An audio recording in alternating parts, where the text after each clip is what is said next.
अस्सलामुअलैकुम, very good morning to all of you. उम्मीद करती हूँ कि आप लोग खैर आफियत से हैं और अच्छे से हैं। एंड फ्राइडे जनाब, जुम्मे का दिन एक मरतबा फिर से आ चुका है। पूरा वीक कितना जल्दी गुजर जाता है, इस चीज़ का एहसास आई एम श्योर आपको भी हो रहा होगा। मैं कभी कभी सोचती हूँ कि वक्त कितनी तेज़ी के साथ गुजर रहा है और पता ही नहीं चलता। और जनाब जुम्मा है, वीकेंड आगे आ रहा है, भरपूर अपनी सेहत का भी ख्याल रखिएगा। कुछ खबरें रात को, कुछ ऐसी न्यूज़ शेयर हुई जनाब जो कि इतनी खुशगवार खबरें नहीं थी। बहरहाल उनकी डिटेल्स जानना, आप तक पहुंचाना, आपको अपडेट करना हमारा फर्ज है, इट्स आवर ड्यूटी। कोयटा में सिक्योरिटी फोर्सेस की गाड़ी के करीब जो कल रात आपको पता है कि 8 बजे के करीब जो ये ब्लास्ट हुआ, धमाका हुआ, अल्लाह ताला का शुक्र है कि कोई जानी नुकसान इसमें ना होने की इतलात हैं। बहरहाल 6 अफराद जख्मी हुए हैं। एयरपोर्ट रोड के करीब ये ब्लास्ट हुआ है और बताया जा रहा है कि सिक्योरिटी फोर्सेस की जो गाड़ी है, टारगेट जो दहशतगर्दों का है वो ये था। बात करेंगे हमारे न्यूज रिपोर्टर असमत समालानी से। आज अस्सलाम वालेकुम असमत, बताइएगा ये जो कार्रवाई की गई है, टारगेट किया गया है सिक्योरिटी फोर्सेस की गाड़ी को, कितना नुकसान हुआ?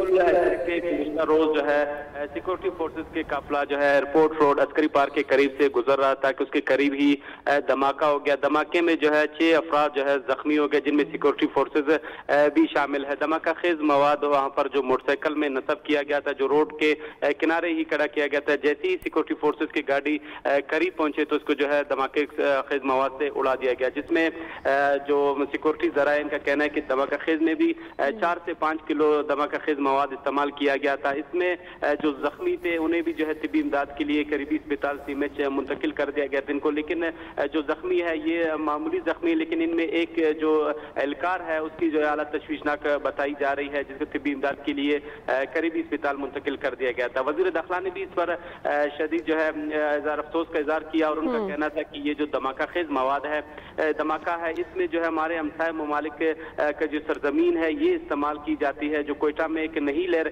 जो दहशतगर्दी की शुरू हुई, इससे पहले एक निजी होटल को निशाना बनाया गया। इससे पहले इसी जो है मंथ में इसी माह जो है यहाँ पर जो कोयटा के नवाई इलाके हैं, पहाड़ी इलाके, वहां पर भी जो सिक्योरिटी फोर्सेस पर ऐसे हमले होते रहे हैं। इस वक्त जो 6 अफराद जख्मी हुए हैं सिक्योरिटी फोर्सेस से इनका ताल्लुक है या राहगीर भी बताए जा रहे हैं इसमें? देखिए, इनमें जो जख्मी है ये 5 जो सिक्योरिटी एहलकार बताए जा रहे हैं। इनमें जो एक राहगीर है जो जिसकी हालत तशवीशनाक है, वो भी जो है सिक्योरिटी एहलकार ही बताया जा रहा है। उनको जो है करीबी अस्पताल मुंतकिल कर दिया गया था इनको। ठीक है, बहुत शुक्रिया असमत समालानी, आपने हमें अपडेट किया वाकई की पूरी डिटेल से मुतल्लिक। आई होप सो कि जो अफराद इसमें ज़ख्मी हुए हैं, जिनको शदीद ज़ख्म आए हैं, उनको जल्द सेहतयाबी भी हो। बहुत शुक्रिया, आप हमें इस खबर से अपडेट कर रहे थे। अल्लाह ताला हमारे मुल्क को महफूज रखे, यहाँ के लोगों को, हमारे प्यारों को महफूज रखे और इस तरह के जो दहशतगर्दी के वाक़यात होते हैं ये भी जो है हमारी इनसे भी जान छूटे। जनाब आगे बढ़ेंगे और गवर्नमेंट का जो है एक और इनिशिएटिव, खासकर वज़ीर आला पंजाब उस्मान बुज़दार की जानिब से अवाम के लिए, लोगों के लिए एक जो प्लान मुतारिफ कराया गया है उसकी आजकल बड़ी ज़्यादा चर्चा है।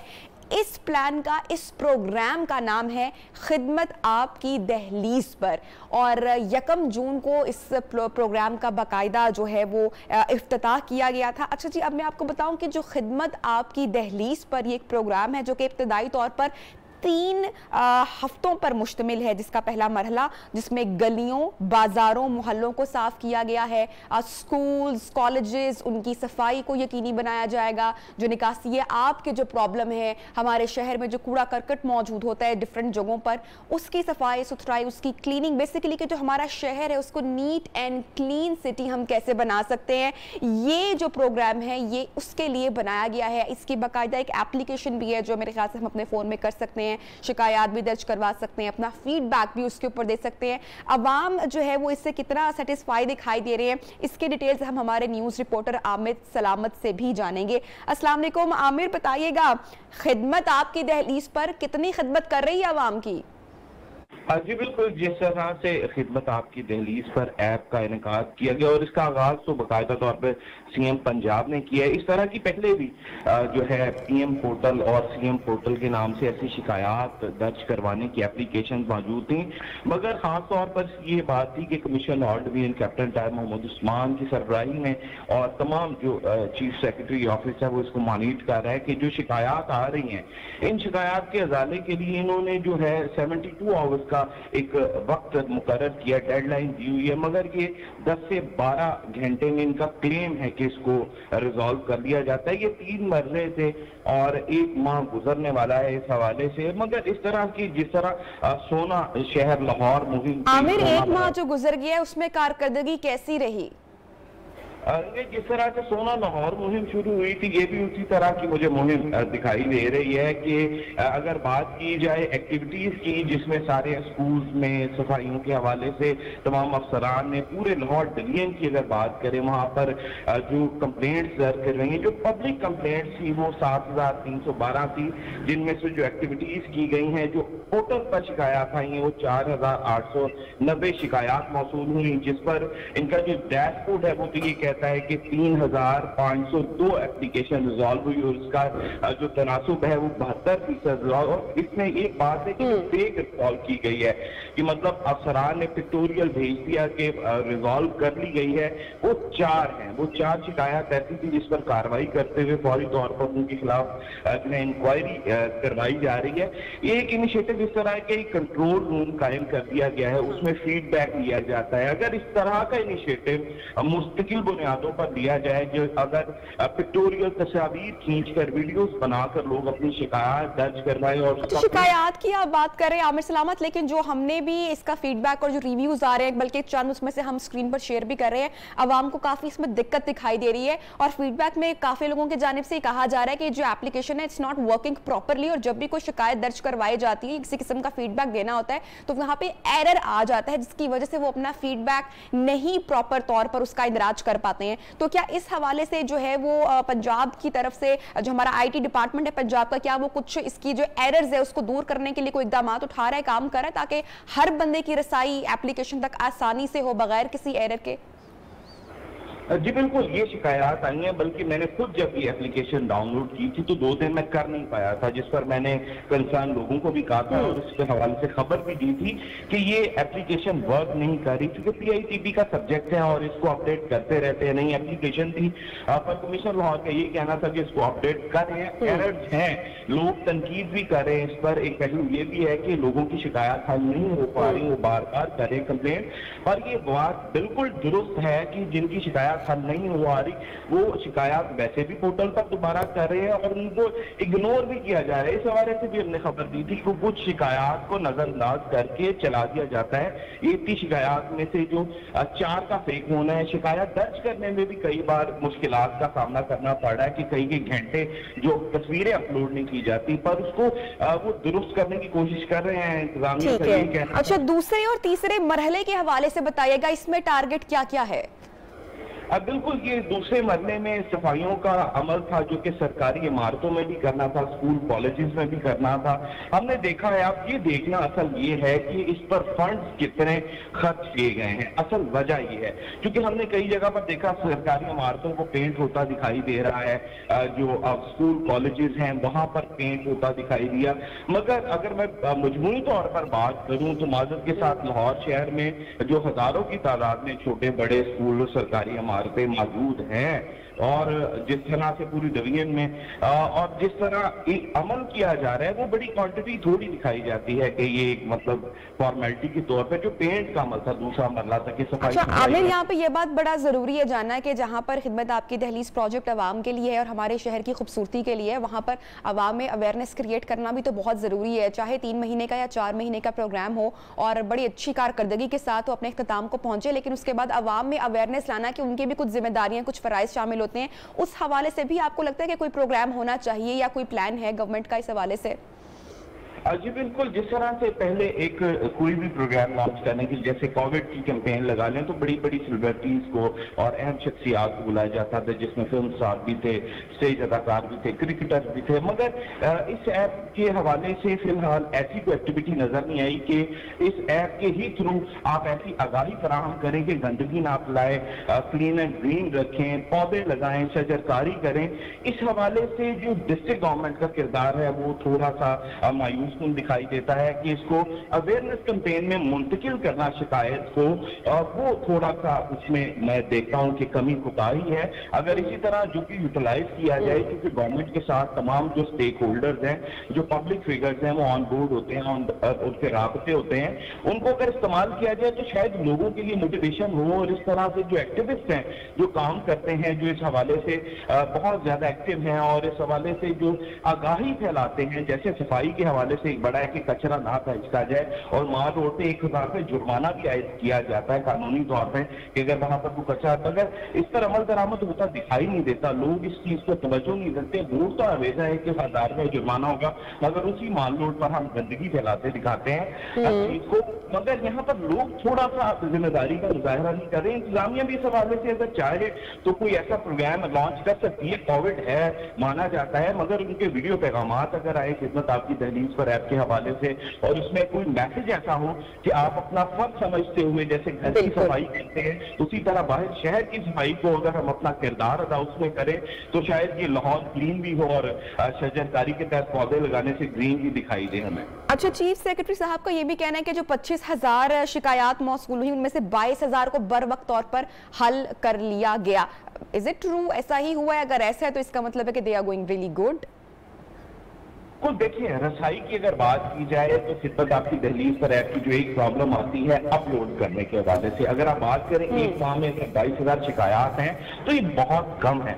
लाहौर शहर की अगर आज भी हम बात करें तो सीवरेज का निज़ाम बड़ा है, गंदगी की निज़ाम बड़ा बुरा दिखाई देता है हमें, और भी बड़े मसाइल हैं जिनको हल करने के हवाले से मतलब ये ऐप बनी है। मगर इसमें जैसे सीएम की एक थी पोर्टल थी जिस पर शिकायत दर्ज करवा सकते थे, इसी तरह ये खिदमत आपकी दहलीज पर ऐप है। ये कोई चौथा या पांचवा प्रोग्राम है ये 3 सालों के दौरान के जो लॉन्च किया जा रहा है, मगर 22,000 एक महीने में मेरा ख्याल है कि बहुत कम। देखिए आमिर, बहुत शुक्रिया, आपने हमें अपडेट किया और मैं समझती हूँ कि ये एक बहुत ही ज़बरदस्त प्रोग्राम है जिसका इनिशिएटिव लिया गया है वज़ीर आला उस्मान बुज़दार की जानिब से। और लेकिन ये तब मेरे ख्याल से कि कामयाब होगा जब हम लोग भी अपनी जिम्मेदारी भरपूर तरीके से समझे। और ये जो प्रोग्राम है ये सिर्फ हम हर चीज़ का मलबा हुकूमत पर डाल देते हैं, वजीरों पर डाल देते हैं, लेकिन यहाँ पर हमारी भी बड़ी जिम्मेदारी बनती है कि जब एक बार हर चीज़ को नीट एंड क्लीन किया गया तो उसकी मेंटेनेंस जो है वो आवाम पर बहुत ज़्यादा मुनहसर करती है। अच्छा जी, अब एक और जो आवाम का बड़ा मुद्दा, बड़ा मसला है, चूंकि गर्मी है, अपने पीक पर है, जुलाई का महीना आपको पता है कि सूरज आग बरसा रहा है, और ऐसे में जो बिजली की बंदिश है उसने आवाम का जीना दोभर करके रखा हुआ है। लाहौर समेत जो पंजाब के मुख्तलिफ शहर है वहां पर जो आवाम है वो बिजली की बंदिश से परेशान दिखाई दे रहे हैं। बिजली की गैर एलानिया लोड शेडिंग जो है वो ज्यादा परेशान कुन है। आवाम की दुहाई है, ये भी आपको बताएं कि जो बिजली की बंदिश है वो तकरीबन उसका जो दौरानिया है वो 8 से 10 घंटे है, जो कि जिससे लोगों की जो मामूलात जिंदगी हैं वो भी शदीद मुतासिर हो रही हैं। अदनान अजीज हमारे न्यूज रिपोर्टर, उनसे मजीद जानते हैं। जी अदनान, बताइएगा।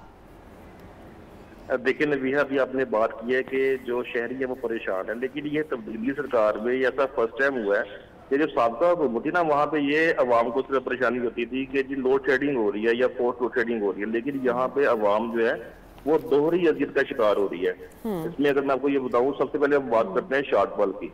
अगर हम मुल्क भर के शॉर्टफॉल की बात करें ना तो इस वक्त जो तलब है ना उसकी बिजली की, तो वो 24,000 मेगावाट है, और जो एनपीसी जानिब से 20,000 मेगावाट बिजली फराम की जा रही है, और मुल्क में तकरीबन 4,000 मेगावाट शॉर्टफॉल का सामना है। ये तो हमारे मुल्क की बात होगी जहाँ पे बिजली का प्रॉब्लम आ रहा है। अब बात कर लेते हैं हम लाहौर शहर की। लाहौर शहर में सुबह के वक्त जो लेस्को की, जो लाहौर इलेक्ट्रिक सप्लाई कंपनी है, उनकी जो बिजली की तलब थी वो 4600 मेगावाट थी, लेकिन जो एनपीसी की जानिब से उनको बकायदा सिर्फ 3950 मेगावाट बिजली फराम की जा रही है, जिसके वायस यहाँ पे दूसरा इशू सबसे बड़ा ये आ रहा है, अवाम एक अजियत बर्दाश्त कर रही है शॉर्टफॉल की। दूसरा जो सिस्टम ओवरलोड हो चुका है मुस्लिम, जैसा कि आपको ही पता होगा, आपने अक्सर देखा होगा नबीहा के सर्दियों में लेस्को की जानिब से बकायदा वापदा की जानिब से तमाम जो अखबारात है उनमें इश्तिहारात दिए जाते थे कि आज सुबह फलां इलाके में 9 बजे से लेकर 3 बजे तक बिजली बंद रहेगी, जिसका मकसद ये होता था बिजली बंद करने का कि ये तमाम जो सिस्टम है उनको अपडेट किया जाएगा, जो गुंजान आबाद के इलाके हैं जहाँ पे जो ट्रांसफार्मर है कहीं 200 केवी के लगे हैं, उनको ऑपरेशनल करके यानी कि उनके ट्रांसफार्मर की जो कैपेसिटी है वो बढ़ाई जाएगी। लेकिन ये सिर्फ हुआ है कागजों तक या मीटिंग तक, ना सिस्टम अपडेट हुए हैं।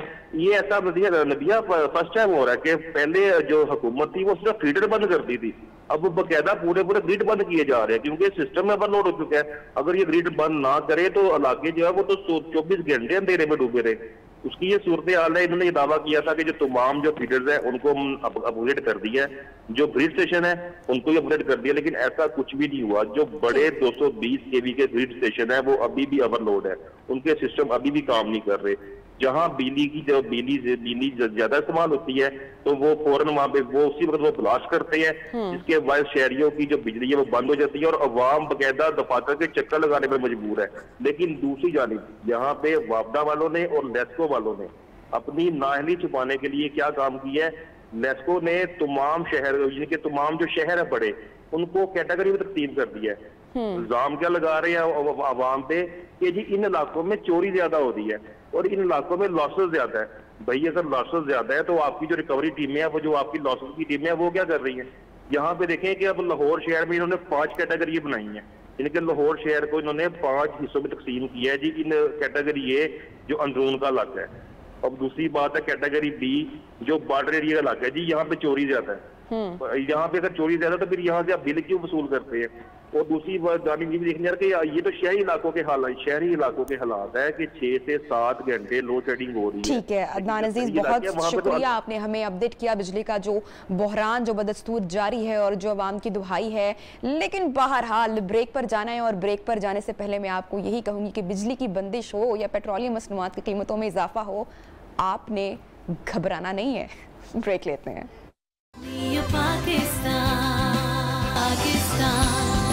अस्सलामुअलैकुम and good morning once again. I hope so program आपको पसंद आ रहा है और सोशल मीडिया की खबरें भी आपको बड़ी पसंद आती हैं, जहां पर हम आपको रियल न्यूज़ देते हैं वहां पर नहीं मैं खामोश रहती हूँ। जरा पहले एक आपको वीडियो दिखाऊंगी। सोशल मीडिया पर एक वायरल वीडियो है जिसकी बहुत ज्यादा चर्चा है। अच्छा जी, आज सुबह मैंने बहुत सारी डिफरेंट कैप्शंस कुछ पढ़ी, मेरी वॉल पर आ रही थी। मैंने देखा कि एक औरत है अपने घर में टीवी लाउंज में अपनी मुलाजमा के साथ खड़ी है और अपनी मुलाजमा को बड़े बुरे तरीके से डांट रही है कि बिजली के झटके लग रहे हैं, तुम मेन स्विच क्यों नहीं ऑफ कर रही हो। और बड़े लोगों ने तनकीद की।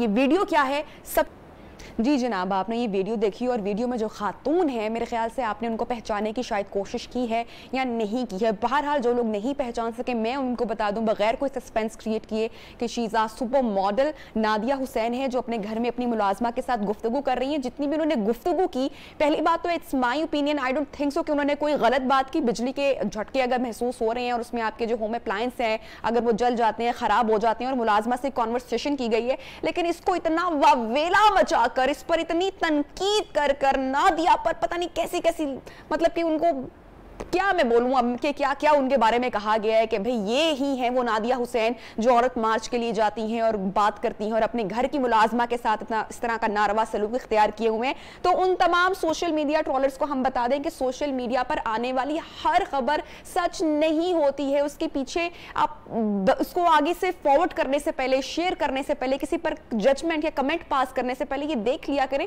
कि हो सकता है तस्वीर का या वीडियो का कोई दूसरा रुख भी हो। तो बहरहाल जो ये वीडियो है ये एक कैंपेन का हिस्सा है जिसको नादिया हुसैन जल्द ही अपने सोशल मीडिया अकाउंट पर शेयर करेंगी। ऑन पर्पस ये वीडियो बनाई गई है। बहरहाल ये तो एक मैसेज हमारी तरफ से भी आपके लिए था कि सोशल मीडिया की हर चीज में हकीकत नहीं होती है। एक और खबर, एक स्टोरी, खबर, एक लेजेंड, एक एरा का इख्तिताम हुआ, वो हमसे बिछड़ गए। हमारे लेजेंड सीनियर अदाकार अनवर इकबाल जो हैं वो इंतकाल कर गए हैं और जहान फ़ानी से रुखसत कर गए हैं। काफ़ी दिन पहले से सोशल मीडिया पर उनकी जो तबीयत नासाज थी और जो हॉस्पिटल में से उनकी जो एक पिक्चर थी वो सोशल मीडिया पर भी गर्दिश कर रही थी, सब लोग देख रहे थे, बहुत सारी दुआएं भी उनके लिए कर रहे थे। लेकिन अफसोसनाक खबर है जो मैं आपके साथ शेयर कर रही हूँ। ये पैकेज आपने देखा सीनियर अदाकार अनवर इकबाल की ज़िंदगी पर, और जितना भी उन्होंने काम किया है अपनी जानदार अदाकारी से, उन्होंने करैक्टर में जनाब जान हमेशा डाली है। और पीटीवी का गोल्डन एरा किसको याद नहीं है। उस्मान पीरज़ादा साहब सीनियर अदाकार हिदायतकार हमारे साथ इस वक्त मौजूद हैं। कुछ यादें ताज़ा करेंगे उस्मान साहब के साथ हम अनवर इकबाल साहब की। अस्सलाम वालेकुम, गुड मॉर्निंग सर। नहायत ही अफसोसनाक खबरें सामने आ रही हैं, हमारे लेजेंडरी एक्टर जो हैं वो हमसे कल बिछड़ गए। कुछ अगर आप यादें शेयर करना चाहें, यादें हम ताज़ा करना चाहें उनकी आज न्यू पाकिस्तान में। यादें तो देखिए बहुत सारी हैं, यादें तो शायद अगर बोलना शुरू करें तो आपका प्रोग्राम चलता ही रहेगा फिर।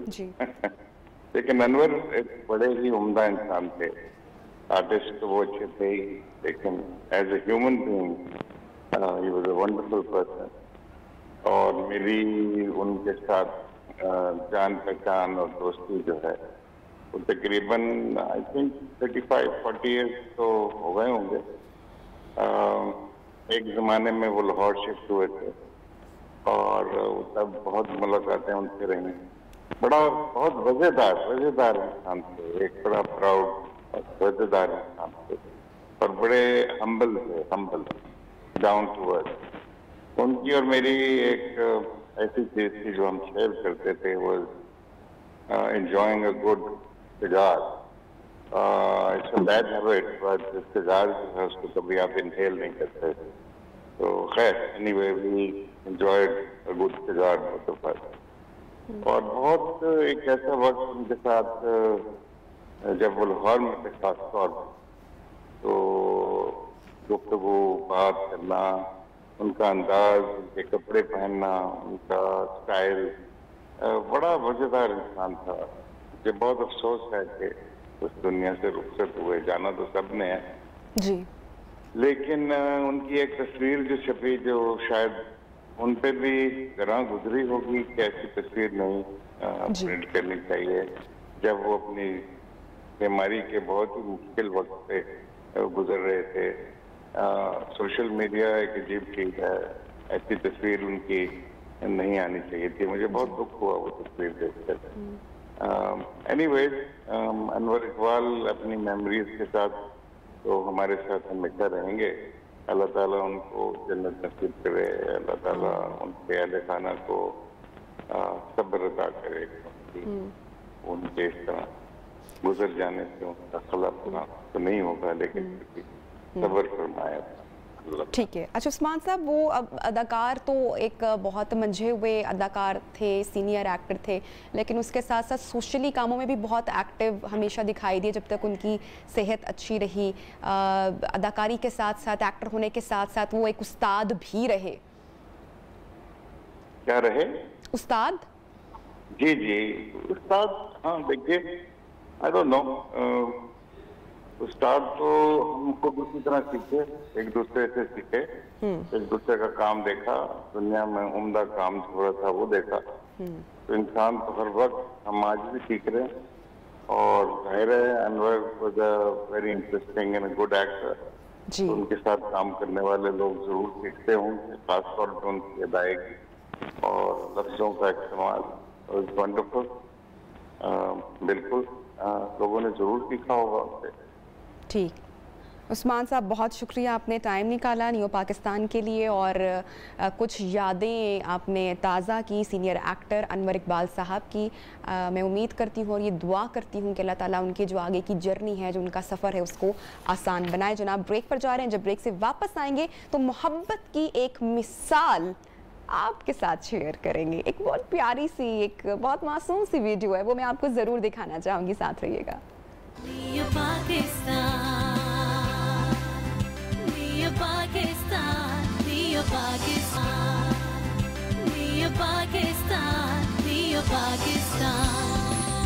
Good morning once again and welcome back to the show. अच्छा जी, अब कुछ हमारे रिश्ते बड़े ही प्यारे होते हैं, जिनसे हमें बड़ी मोहब्बत मिलती है, जिनका कोई नेमुल बदल नहीं होता है। और ये रिश्ते कौन से होते हैं? ये रिश्ते होते हैं हमारे दादा दादी, नाना नानी। और बच्चों को बिगाड़ने में अगर किसी का सबसे ज़्यादा हाथ होता है, मुझे हंसी भी आ रही है, तो ये इन रिश्तों का होता है, जो अपने बच्चों की हर बात मानते हैं, उनकी किसी बात को टाल ही नहीं सकते हैं। तो एक ऐसी ही मिसाल हमें मिलती है दादा दादा पोती के खूबसूरत रिश्ते की एक बड़ी प्यारी वीडियो है। ये जनाब देखें आप, ये और मुझे तो मतलब गूज़ बम्प्स इस वक्त महसूस हो रहे हैं ये वीडियो देखते हुए कि ये इतना प्यारा रिश्ता है। और आप देख सकते हैं कि छोटी सी बच्ची, आई गेस 4.5 ईयर्स की ये बच्ची है और किस तरह से इंजॉय कर रही है। और दादा जो हैं वो अच्छी खासी एज के हैं, ज़ईफ आदमी हैं, लेकिन भरपूर एनर्जी के साथ अपनी पोती को खिला रहे हैं, एंजॉय करा रहे हैं और उसके साथ प्ले कर रहे हैं। और ये हमारे पेरेंट्स जितने भी बूढ़े हो जाएं,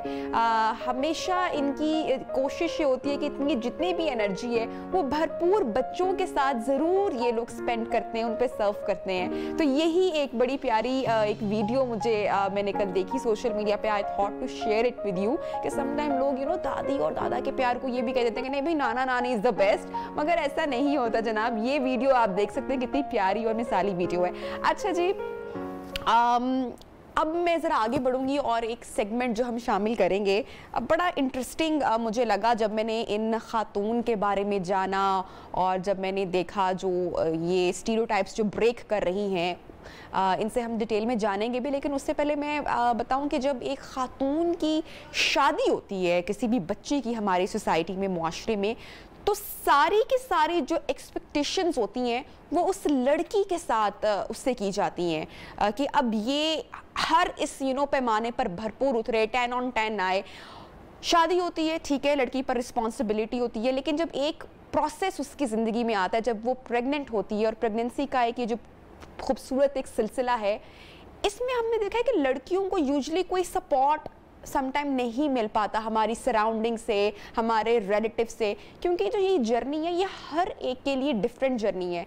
मैं हमेशा बात करती हूँ ये किसी के लिए बहुत खूबसूरत है, लेकिन ये किसी के लिए तकलीफ दे भी हो सकती है। लेकिन हमारे आसपास के लोग बड़ी आसानी से टाल देते हैं कि भाई ये तो बड़ा नॉर्मल है और इसमें लड़कियाँ जो हैं समटाइम ओवर रिएक्ट भी कर देती हैं। मूड स्विंग्स, अरे हमें तो कोई मूड स्विंग्स नहीं होते थे, आजकल की बच्चियों को होते हैं। ऐसे में उज़्मा आरिफ जो है बहुत सारी लड़कियों के लिए ढाल भी बनी है, बहुत सारी लड़कियों के लिए मिसाल भी बनी है। She is a vlogger, social activist है और ख़वातीन में जो है वो बड़ी एक अवेयरनेस भी क्रिएट करने के हवाले से मैं समझती हूँ कि काम कर रही हैं। और इनका जो सपोर्ट सिस्टम है वो इनका हस्बैंड है। तो दोनों आज ये मिसाली कपल हमारे साथ हमारे शो में मौजूद है, इनसे बात करते हैं। उज़्मा आरिफ और Naeem Haider. Uzma, thank you so much for joining us. मुझे सबसे पहले बताइएगा कि ऐसे कौन से स्टीरियोटाइप्स हैं जिनको आप ब्रेक करने की कोशिश कर रही हैं? अस्सलाम वालेकुम। वालेकुम सलाम। आवाज आ रही है आपको? जी बिल्कुल क्लियर है।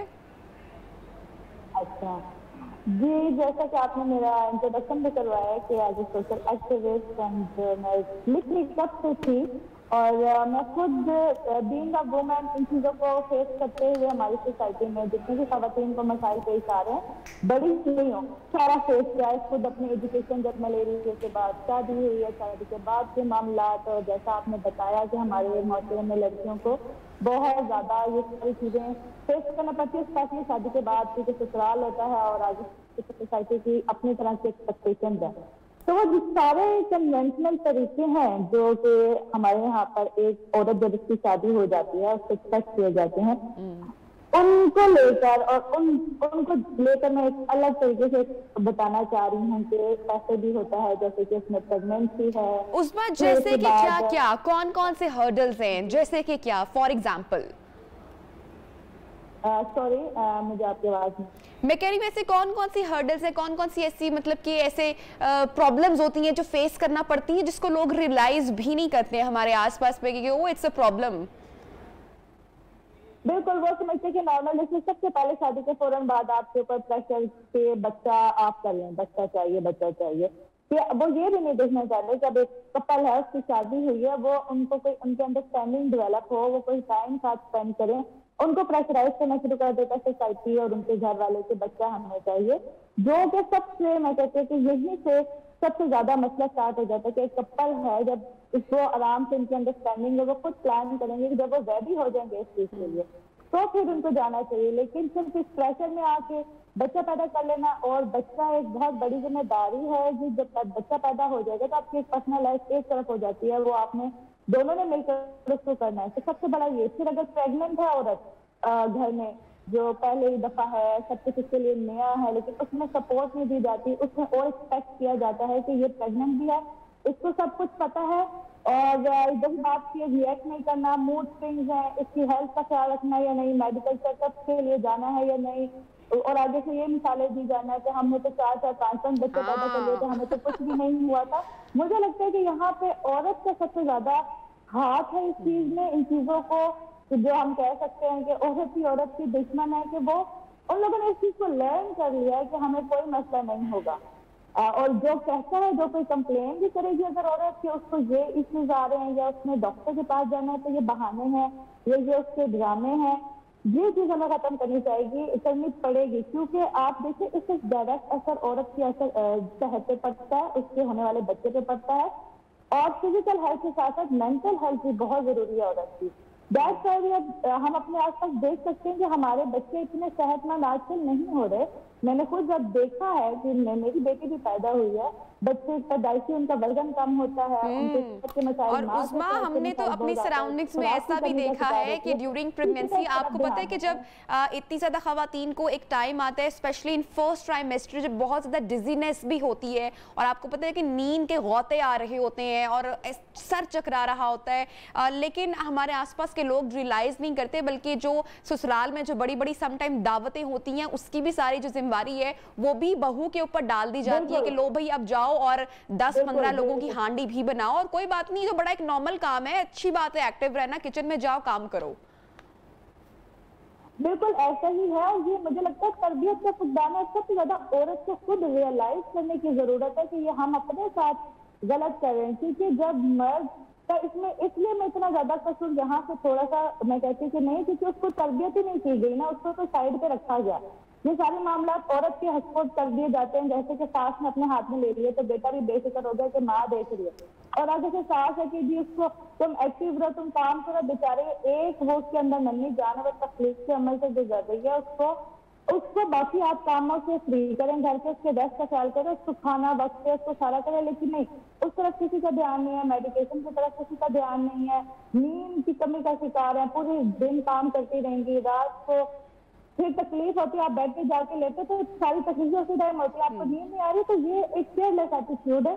इसमें मर्दों को भी हमें शामिल करना चाहिए, जो पार्टनर है उसको एक अब वो फिजिकल प्रेग्नेंट नहीं है, वो इमोशनल प्रेग्नेंट तो है ना, उसका भी बच्चा है, तो मैं कहती हूँ कि हस्बैंड वाइफ को दोनों को इसलिए जो 9 माह का एक पीरियड गुजरता है प्रेगनेंसी का, एक साथ इनको गुजारना चाहिए, डॉक्टर के पास साथ इनको जाना चाहिए और डॉक्टर को प्रॉपरली गाइड करना चाहिए। और हमारे यहाँ पे एक और जगह भी देखा जाता है कि डॉक्टर उस्मा, जहाँ पर ख़वातीन को प्रेगनेंसी में बहुत सारे चीज़ों का सामना करना पड़ता है, स्पेशली सराउंडिंग से सपोर्ट का ना हासिल होना उसमें सबसे ज़्यादा है, उसके बाद वहीं पर जो पोस्ट प्रेगनेंसी है वहाँ पर भी बहुत सारे चैलेंजेस का सामना करना पड़ता है, और उनमें से नंबर 1 जो है वो मेरे ख्याल से ब्रेस्ट फीडिंग है। आपने बहुत ज़्यादा अपने वीलॉग्स में सोशल मीडिया पर इस हवाले से अवेयरनेस भी क्रिएट करने की कोशिश की, और मैं आपसे जानना चाहूँगी कि इसके पीछे वजह क्या रही, क्योंकि बच्चा माँ का दूध पिए ये बच्चा का हक है और माँ का हक है कि वो उसको ये दे, लेकिन उसके ऊपर इतनी ज्यादा खवातीन पर तनकीद की जाना, लेकिन आपने कैसे सोचा कि मैं इस पे वीलॉग्स करूंगी और लोग इसको अप्रिशिएट करेंगे, तनकीद नहीं करेंगे, कहां से थॉट आई? अच्छा, ये वो आप देखिए कि मेरा ये एटीट्यूड रहा है ना स्टार्ट से। अब ये जो एक लाइन आपने बोली है ना कि बच्चा पैदा हो गया और उसने माँ का दूध पीना और इसमें कुछ गलत नहीं, ये कहना बहुत आसान है, लेकिन इस चीज के पीछे जब एक माँ बन गई है और उसने बच्चे को फीड करना है, ये इतना मुश्किल बना दिया गया है माँ के लिए। ये एक मुसलसल स्ट्रगल है। सॉरी, मैं कह रही माँ के लिए इसको एक स्ट्रगल बना दिया गया, इतना मुश्किल कर दिया गया है। बिल्कुल, ये इसमें बहुत ज्यादा स्ट्रगल में गुजरते हैं माँ, उसको बहुत ज्यादा स्ट्रगल करना पड़े। अगर अब आप देखिए माँ ने अगर अपना फीड भी करवाना है तो उसे उसके लिए भी स्ट्रगल करना पड़ रही है। किस किस किस्म के स्ट्रगल है, उसकी फिजिकल स्ट्रगल है, उसकी हेल्थ की स्ट्रगल है, उसकी जो इमोशनल हेल्थ की स्ट्रगल है, जिसमें उसको बातें सुनना पड़ रही है कि यहाँ पे बच्चा रोया तो उसको कहा जा रहा है कि तुम्हारा दूध खराब है, इस वजह से वो बच्चा रो रहा है, जो तुम्हारा दूध कम है, बच्चे का पेट नहीं भरा, जो तुम अगर माँ बार बार छोटा बच्चा है, ये एक प्रोसेस है, बच्चा पैदा होगा उसने बार बार माँ से फीड लेना है, ये बार बार इसका पेट नहीं भरा, तुम छोड़ दो, तुम डब्बे का दूध दे दो। ये लोग हैं एक्सरसाइज करने वाले और यही फर्स्ट 3 मंथ ब्रेस्ट फीडिंग के इतने इम्पोर्टेंट है कि इसी के अंदर माएँ जो है हिम्मत हार जाती हैं, नहीं बर्दाश्त कर सकता जब आप इसी तरह कोई सपोर्ट। लेकिन उस्मा जो मैंने देखा, आप जो अवेयरनेस बताने की कोशिश कर रही थी उसमें आपको बहुत ज़्यादा जो है वो तनकीद भी और क्रिटिसाइज भी किया गया। समहाउ ये जब गोरे के माशरे में होता है या वेस्ट में ये होता है, दूसरे कल्चर में ही होता है, तो वहाँ पर हम इस चीज़ को रियलाइज़ करते हैं, आप भी और मैं भी इस चीज़ को समझती हूँ कि वहाँ पर जब आप ओपन जगह पर या किसी रेस्टोरेंट में अगर आप अपने बच्चे को दूध पिलाएंगे तो कोई शायद आपको वहाँ पर देखेगा भी नहीं, सो ये वहाँ पर इट इज फाइन। लेकिन हमारे मुआशरे में अगर ऐसा किया जा रहा है इन पब्लिकली, तो सबसे पहले दूसरे लोग तो दूर की बात, जो अगर आपके रिश्तेदार भी आपके साथ हैं वो भी आपको फटी आंखों से देखेंगे। तो आपको लगता है कि ये अवेयरनेस यहाँ पर काम करेगी या ऐसा हो सकता है ये स्टीरियोटाइप वाकई ब्रेक हो भी सकता है? क्योंकि बहुत मुश्किल है हमारे यहाँ तो अनएजुकेटेड तबका भी इतना ज्यादा है कि आप कंफर्टेबल ही मेरे ख्याल से एक माँ महसूस नहीं करेगी, उनका क्या? बिल्कुल आपकी बात तो सही है, लेकिन किसी ने तो करना है ना। अब जैसे अगर औरत को पहले वोट का हक नहीं था, वेस्ट में उसने भी अगर वोट का हक लिया है तो वो घर से बाहर निकली है।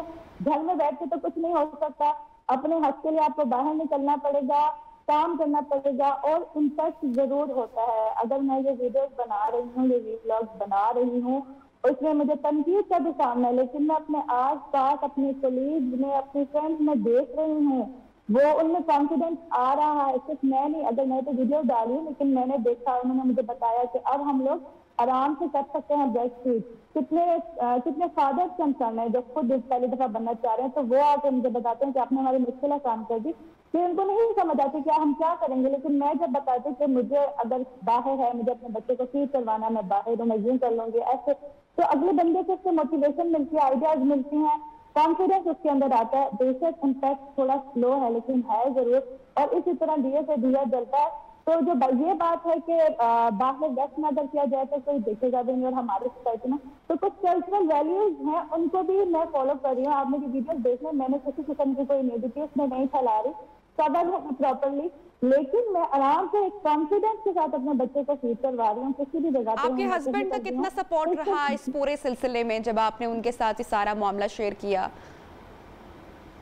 हस्बैंड की मुझे पूरी सपोर्ट है, हर तरह से वो मेरे साथ हैं। हर पूरे ये प्रेगनेंसी का जर्नी, बच्चा पैदा हुआ उसके बाद की जो मसाइल एक औरत को फेस करना पड़ते हैं, तो हस्बैंड मेरे साथ कदम कदम पे मेरे साथ हैं और मुझे सपोर्ट करते हैं। हम डिस्कस करते हैं हर चीज इस ब्रेस्ट फीडिंग के जर्नी में भी।